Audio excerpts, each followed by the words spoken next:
Hi peeps. Hi you guys. Happy Saturday. It's Saturday. It's about noon or so. Just kind of a chill day here. I did a little bit early of outside for y'all. Um yeah, but the weather, I was going to go out there and do some work. But the weather, we got some glare. But the weather is that better?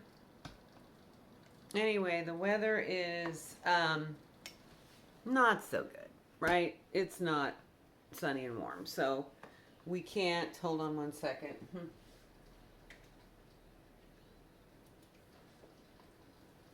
Anyway, we can't do the garden or the yard work today. It's cold, windy, and rainy. And it was that way yesterday and the day before, I think. So anyway, we're just chilling in the house, doing some stuff, whatever, doing a whole lot of nothing. It's okay. But I was watching a video. It just came in my feed. I was watching it of this girl who's probably, I don't know, I guess she's in her 20s or maybe early 30s. I don't know, but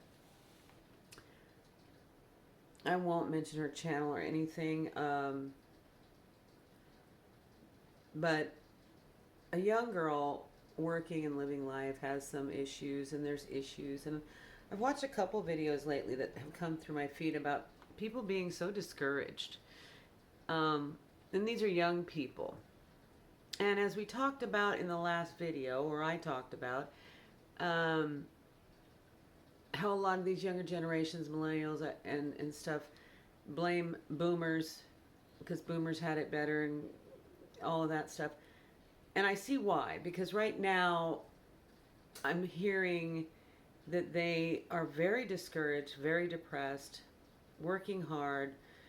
They've gone to college or they're going to college. It's costing them a lot of money, or they have student loans, and the jobs they can get or the jobs they're getting,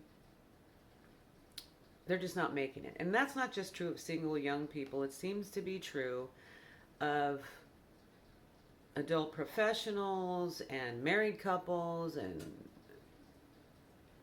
well, we know how elderly people and veterans and others are struggling as well, and people that are, maybe poverty or below level. That's always been a struggle, but now it's middle class, and it seems like the middle class and the up and comers, it's affecting them in a big, big way. I'm hearing this, I'm seeing this, and it's disheartening, and I really feel for them. And I guess they want to blame somebody, and maybe that's why they blame boomers sometimes, or the president at the time, or whatever. I know the economy, they say it's good, they say it's bad. I see the food prices and gas prices, and I think that's bad. Um, and just the price of everything. It's a struggle, it's hard, and it feels like to, I'm hearing it from people, and it kind of feels like that we're being just ripped off, um, taken advantage of, used. That's what it feels like.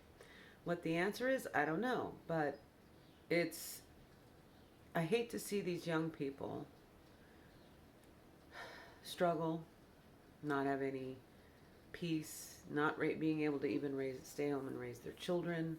Um, I was a single mother, uh, and I had help from my family and a good support system and all of that.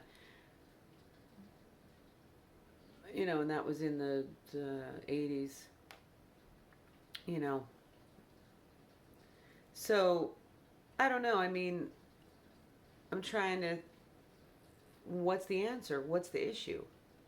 We know that governments have gotten big. We know there's been a lot of corruption, and it seems like the rich, and this is a saying that we all know, the rich get richer and the poor get poorer. I think the gap, there's going to be no more middle class, because the middle class can't make it if things continue on, and these young people are discouraged. They're not seeing any, sadly, any hope. Now we know, I know as a believer and a studier and reader of the Bible, that this world is not our home, and things pretty much are not going to get better. They're going to get worse.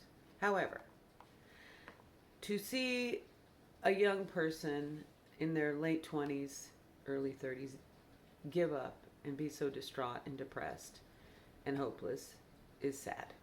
And the hope is in Jesus. The hope is in Jesus, because this world is not our home, and he's coming to get us. And our home is not going to have any of this. There's not going to be any of this. You know, each individual person, our enemies has an enemy, has three enemies. Each individual person has three enemies. That's our own self, our own fleshliness, the world, and the enemy himself. See. So, and from the moment you're born or get out there in the world, you're under attack. You're under attack. So hopefully your parents equipped you, and hopefully you come through it, because it is what it is. We're all influenced, and we grow up and we make our mistakes. Mistakes have been made that affect us, our family, and the world as a whole. We're sinful, fallen man. That's why. That's why everything. So the point is like I said before, yesterday I think it was, we all have a purpose. We all have a purpose. God has a purpose for us. He wants everyone saved. He wants us to be with him. He has a plan. He's coming to get us. Everything's going to be great. However, right now, we have a purpose. You have a purpose. I have a purpose, to do his will, which is to share the gospel that saves, love others, give to others, and show his love to others. Okay? Make an impact. Not an impression, an impact. That's the main thing. So I'm going to be praying for this girl, and all the young people out there, and all the older people, and all of the people, because we all need help. We all need encouragement and love. We all need Jesus. Not this religion, not this false Christianity, not all this bull crap that everybody's got out there. Seek him for yourself. Seek him for yourself. Ask him for yourself in the private quietness of your own heart. Seek him, because he's the way, the truth, and the life. He died for you. He's coming back again. He wants you to go with him. Let's do it. Anyway, that's all for now. It was on my mind. I'm just going to finish watching this girl and continue to pray for her and pray for you. So have a great day, and I'll talk to you soon. Ciao for now. Good morning, guys. I thought I'd take you outside a little bit. These are some of our, those are elderberries. These are some of our starts. Out here, as you can see, it's really windy. It's cold. It's been like this a couple days and rainy, and so we have been unable to do much, well, anything really in the garden. So kind of just waiting for things to dry out again so we can proceed. This is kind of how it goes every year. It's there's a short window in the early fake, what I call fake spring, to get your beds ready and everything, your soil tilled, and we have a pretty big garden, so you know, if you don't get it in that window, then you're dragging. You'll get a day here and there, and then rain and cold and wind, and then your ground is wet, and so you can't till. And yeah, here's some of the area we're working on anyway. So yeah, I'll show you the grapes too. Yeah, you can't mow, you can't do anything. But anyways, here's our grapevines, but the deer are already, as you can see, just eating all of the leaves. But look, there's some grapes. Pretty cool. Pretty cool. So that's outside a bit. It all needs mowing. It all needs weed whacking. We need to till over here so we can get our starts in. And you can hear all different birds here. Look at that gray sky. The sun's out now, but I'm not sure it's going to be for long. So yeah. Just doing some outside stuff. A little bit. I gotta weed some of these grass out of here because we took some grass out and tilled it, and now it's trying to grow back. I guess that's just part of the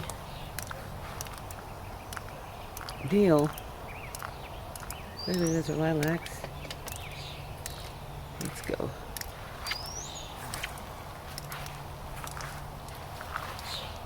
There's some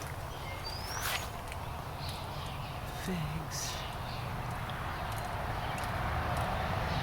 Wish we were a little further out. I'm thankful, but if we were a little further out, we wouldn't be hearing any traffic at all. Just peaceful and birdies.